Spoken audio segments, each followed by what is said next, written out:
Dios te bendiga en esta mañana. Señor me ha dado la oportunidad de tener este espacio para yo poder traer el mensaje y la palabra de hoy. La semana pasada, no recuerdo exactamente qué día fue, pero mientras dormía, me vino a la mente Primera de Tesalonicenses 1:5 y me levanté pensando en Primera de Tesalonicenses 1:5. Tuve que buscar la Biblia, leerlo y me preguntaba, Señor, ¿será este el tema de de lo que voy a hablar en mi próximo mensaje?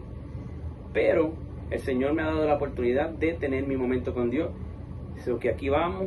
Y esto es lo que vamos a hacer. Hoy vamos a hablar de Primera de Tesalonicenses 1:5. Y esta fue la información que yo pude encontrar y pude escudriñar, la estudié.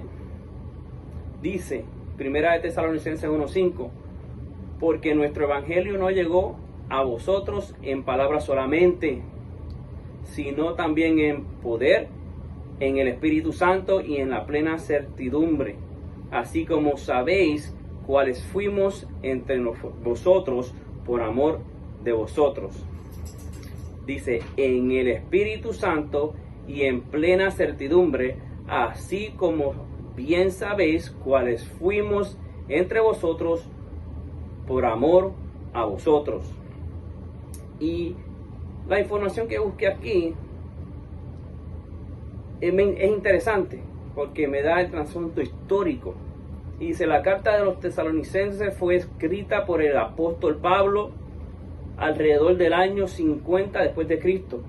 Durante su segundo viaje misionero, Pablo había fundado la iglesia tesalónica, una ciudad importante de Macedonia, y escribió esta carta para fortalecer a los creyentes en su fe y para abordar algunas preocupaciones sobre la segunda venida de Cristo.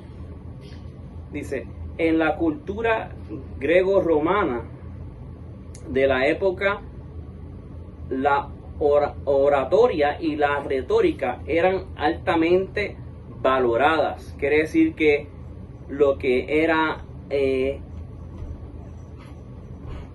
una cosa que salva, una cosa que no salva ni condena, pero las dos eran altamente valoradas. Los oradores competían por una atención del público y las palabras eran a menudo el medio principal de persuasión. Sin embargo, Pablo enfatiza en su mensaje, no se basó únicamente en la elocuencia verbal, sino que fue respaldado por el poder del Espíritu Santo. O sea, quiere decir que a veces, por más lindo que las personas hablen, por más lindo que usted escuche a un predicador en la televisión, lo vea que hable muy bonito y se sepa muchos versos de la Biblia, pero si no está respaldado por el Espíritu Santo, no sirve. Para mí, eso es lo que dice aquí. Seguimos. Pablo destaca que el evangelio que predicó no fue solo un mensaje verbal, sino que vino acompañado del poder divino. Esto implica que la transformación en la vida de los creyentes no se debió a la persuasión humana, sino a la acción del Espíritu Santo. Nuevamente, no a la persuasión humana, no a lo que nosotros podemos decir, sino a lo que dice el Espíritu Santo. O sea, no de acuerdo a lo que hablamos, sino, como dice la Biblia, de acuerdo a nuestras acciones, a lo que nosotros hagamos, el Señor nos va a conocer. La plena certidumbre sugiere que los tesalonicenses no solo escucharon el mensaje, sino que también experimentaron una convicción profunda y una certeza en su fe. O sea que su fe era profunda, no era solamente de palabras. O sea, a veces nosotros podemos hablar de muchas cosas, podemos hablar de cantidad de cosas que nos han contado o que hemos visto en la televisión o lo que sea, pero cuando uno habla de lo que uno ha vivido, uno lo habla con certeza, uno lo habla con fe, porque tú sabes que eso lo has vivido tú y solamente tú sabes que es real porque tú lo has vivido. Así mismo es este evangelio, no solo de palabras, sino que también por la acción y por el creer al Espíritu Santo. Entonces, el poder mencionado puede interpretarse como la capacidad de Dios para transformar las vidas y realizar milagros. El Espíritu Santo es visto como el agente que activa la transformación. O sea, sin el Espíritu Santo no hay transformación. Si tú no aceptas a Jesucristo, por más que tú digas que tú eres, si tú no aceptas a Jesucristo, no hay transformación. La transformación viene de adentro hacia afuera. Así la hace Jesucristo, de adentro hacia afuera. Porque cuando tú aceptas a Jesucristo, lo que tú aceptas, lo que está dentro de ti, tiene que reflejarse porque Jesucristo vive en ti. Y eso tiene que ser una reflexión completa de lo que tú vives, de lo que hay dentro de ti, que ese es Jesucristo, cuando Jesucristo realmente vive en ti, no de lo que tú digas. Dice aquí, el Espíritu Santo es visto como el agente que activa la transformación, que lo resalta la importancia de la obra del Espíritu Santo en la vida del creyente. La palabra griega utilizada para poder es dinamis, que significa fuerza, poder o capacidad.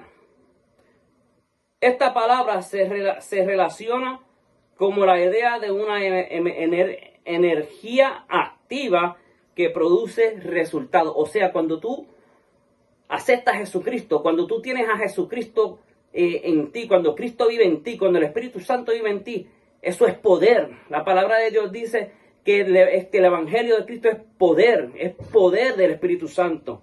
La palabra de Dios es poder.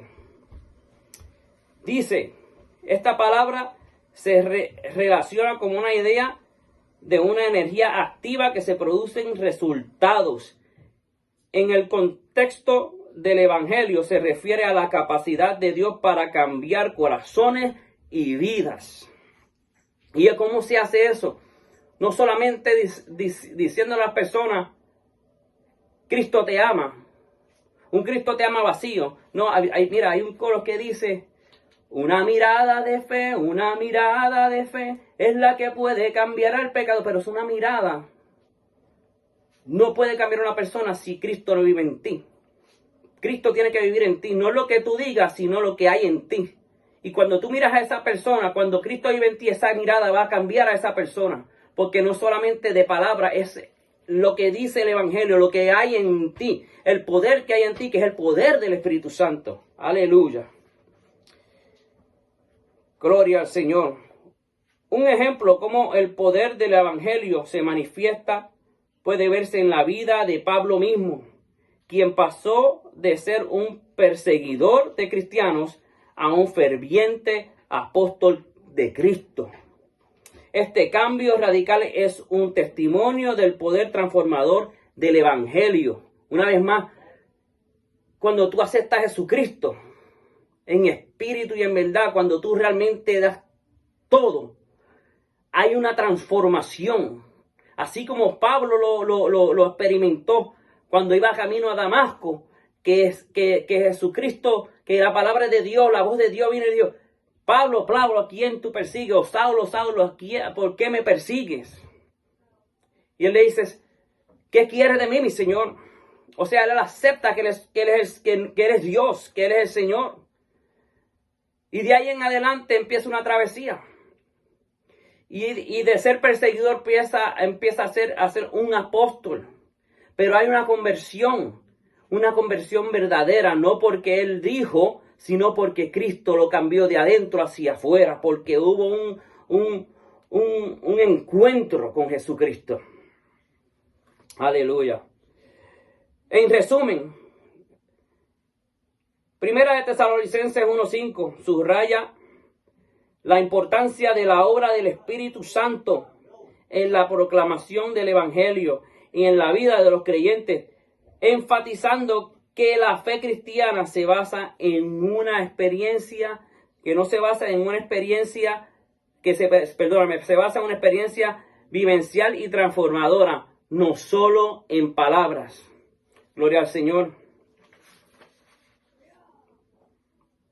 Pero que hayamos entendido que no solo es porque digamos que nosotros somos, es que cuando vayamos allá afuera podamos dejar ver a los demás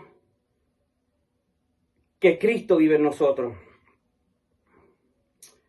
Hay que, hermanos y amigos, mostrar el amor de Cristo, porque si nosotros decimos que somos, hay que mostrarlo. Hay que dejar que nuestras acciones hablen por sí solas. Tú eres un hijo de Dios, eso se va a mostrar de adentro para afuera. Dios te bendiga, Dios te guarde y para adelante y para siempre.